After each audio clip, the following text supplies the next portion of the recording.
everyone. So, yeah, this chapter, it hit a few points, shall we say, that made me say, "Oh shit, it's one of those chapters." Oh boy, this is hitting a little close to home right now, because because the chapter pretty much starts off immediately with Taro meeting with the students who refuse to come to class and basically idolize X.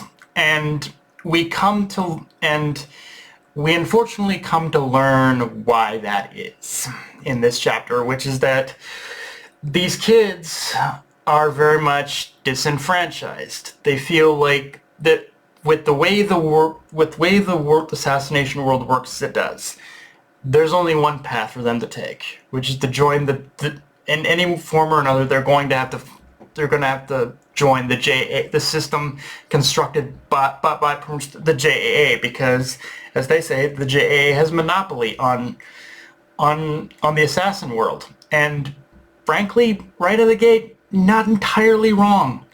But it's that thing again, going back to what I said about it hitting a little close to home. I'm like, I'm 34.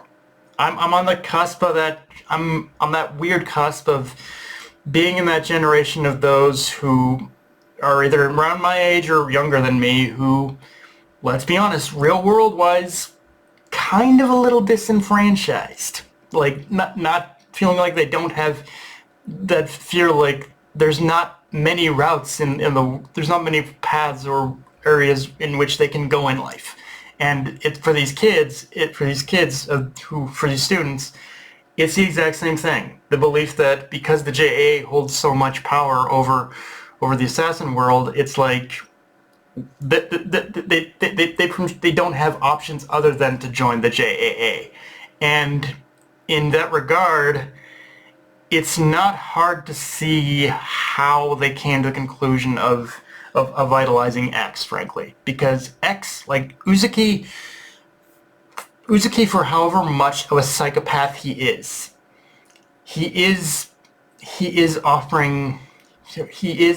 someone who is offering a weird path. He is someone who, at least on the surface, is offering that path of change, that path of saying it's okay to rise up, it's okay to oppose, and it's okay in order to fight back to want change, and at least in practice, that's how these students have interpreted X's actions, is that he is that revolutionary who for however much what he's doing might be wrong, he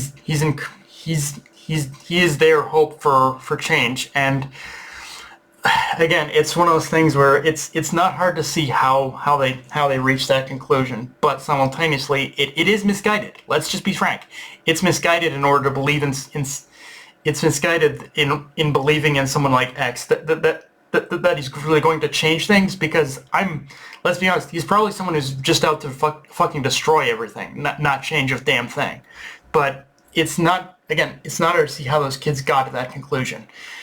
And in saying that, one thing I do like to balance this out, though, is the role Taro plays in this chapter and how he interacts with these students. Because yes, well, a lot of these students make it clear that they just don't like the way things are going in the JCC, the JAA, all that.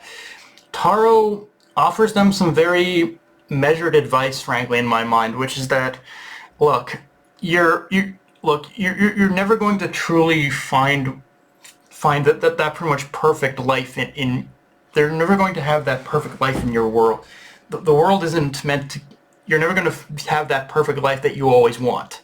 But it's all about trying to carve out that little bit of happiness for yourself, trying to carve out that little piece in the world that you can call your own. And I kind of like that. That's something I'm full cards on the table. That's something I've kind of always believed in, that nowadays, is that you're never going to be able to find like your perfect life, what you always dreamed of in your life. But it's all about how you carve out that little slice of happiness for yourself. That kind of matters more, I think. That's That's always been my view of it. But and I like how Taro is trying to impart that kind of knowledge to these kids.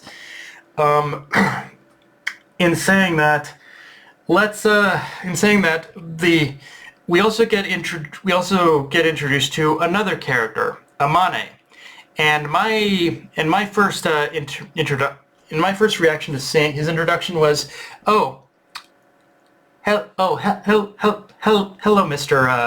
Hello, Mr. Database. Like that was basically my reaction. Like Suzuki didn't even make it any less clear to me, any less didn't even try to make it obvious, that didn't even try to like downplay the obviousness that yeah, this kid, he is very likely the database, or someone he knows is very likely the database. So I'll be curious to see what's special about him specifically, because the one thing that was kind of curious is how Suzuki focused in on his eyes in one panel. So it's like, what's special about his eyes or something like that. So I'll just be curious what exactly is special about him that makes him the database, or someone he knows who might be the database. But in saying that, though, the fact that Amane is very much might very well be supportive of X in itself is already a very, very fucking bad sign, because that just means that Amane is very likely to kind of give if X does, or if Uzuki does kind of does decide to invade the JCC, Amane is going to be first in line to give him whatever the fuck he wants now. Like, it doesn't matter. And that's kind of in itself just kind of a scary proposition, that the database might actually be working with X, with Uzuki, with X kind of thing. Now, outside of that, there's not really much more to talk about with this chapter. We get to see Shishiba and Nagamo kind of doing some like dealing with some pursuers and whatnot. I'll be curious though if that has anything if that's tied into anything of what's going on in the current arc, or if that's something to do with the next arc, because I've heard a little whispers of what might be happening in the next couple arcs. So I wonder if that's tied to what's going on with those arcs, or if it's tied with this one, or a little bit of both. I'll be curious to see for sure. But yeah, guys, that's pretty much all I got for this review. If you enjoyed the video, like, comment, subscribe, follow on Blue Sky, Analyst Crunchyroll, be sure to notification bell, subscribe button, and just share the raring, guys. Dark Knight, signing off. Later, everyone.